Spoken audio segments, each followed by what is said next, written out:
Assessment year 26-27 की ITR 2 filing शुरू हो चुकी है। तो अगर आपको अपने स्टॉक मार्केट का या म्यूचुअल फंड का प्रॉफिट या लॉस रिपोर्ट करना है आईटीआर 2 में, कैसे करना होता है, चलिए 2 मिनट में समझाता हूं। तो सबसे पहले इनकम टैक्स पोर्टल के ऊपर चले जाइए। यहाँ पे आईटीआर 2 फॉर्म को सेलेक्ट कर लीजिए। यहाँ पे अगर आप देखेंगे तो बहुत सारे शेड्यूल्स आपको सेलेक्ट करने के लिए बोलेगा। आपको इनकम में जाकर सिंपली शेड्यूल कैपिटल गेन और 112A को यहाँ पे सेलेक्ट कर लेना है। उसके बाद में आप सबसे पहले अपने डीमेट अकाउंट के अंदर जाइए और वहां पे आप अपनी रिपोर्ट्स को डाउनलोड कर लीजिए, जिसमें रिपोर्ट्स के अंदर आपका शेयर के ऊपर जो भी शॉर्ट टर्म प्रॉफिट या लॉन्ग टर्म प्रॉफिट बन रहा होगा वो ऑटोमेटिकली यहाँ पे आपको देखने को मिल जाएगा। इसी तरह म्यूचुअल फंड की भी आपको इसी टाइप की कंसोलिडेटेड रिपोर्ट देखने को मिल जाती है, जिसमें यहाँ पे आपको अपना शॉर्ट टर्म और लॉन्ग टर्म पूरी तरीके से देखने को मिल जाता है। अब आपको एक यूनिवर्सल टेबल बना ली है शॉर्ट टर्म कैपिटल गेन के लिए। सबसे पहले इक्विटी का कॉलम और म्यूचुअल फंड का कॉलम, जितना भी आपका इक्विटी का टोटल शेयर का टोटल सेल वैल्यू है वो यहाँ पे आपको लिखना है, टोटल बाय वैल्यू लिखना है। इसी तरह म्यूचुअल फंड का लिखना है और दोनों को भी जो भी नेट प्रॉफिट एंड लॉस होगा कंसोलिडेटेड तरीके से यहाँ पे आपको कैलकुलेट कर लेना है। ऐसे ही जो आपका लॉन्ग टर्म कैपिटल गेन है उस पे भी इक्विटी के ऊपर टोटल शेयर्स की sale value buy value, same mutual fund units की सेल वैल्यू बाय वैल्यू,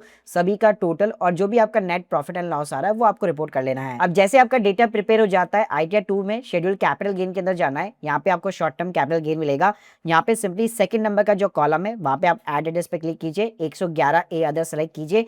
यहाँ पे full value of the consideration पूछेगा तो टोटल सेल वैल्यू डाल दीजिए जो हम लोगों ने ऑलरेडी कैलकुलेट की हुई है। और इसी तरह यहाँ पे कॉस्ट ऑफ एक्विजिशन के अंदर टोटल यहाँ पे बाय वैल्यू डाल दीजिए। तो अल्टीमेटली अगर आपका शॉर्ट टर्म कैपिटल गेन होगा तो नीचे देखने को मिल जाता है, अगर लॉस होगा तो ये चीजें माइनस में आ जाएगी। इसी तरह लॉन्ग टर्म कैपिटल गेन में भी आपको थर्ड नंबर वाले कॉलम के अंदर जाना है, एडिट बटन पे क्लिक करना है, शेड्यूल 112A पे क्लिक करना है, एड एड्रेस पे क्लिक करना है।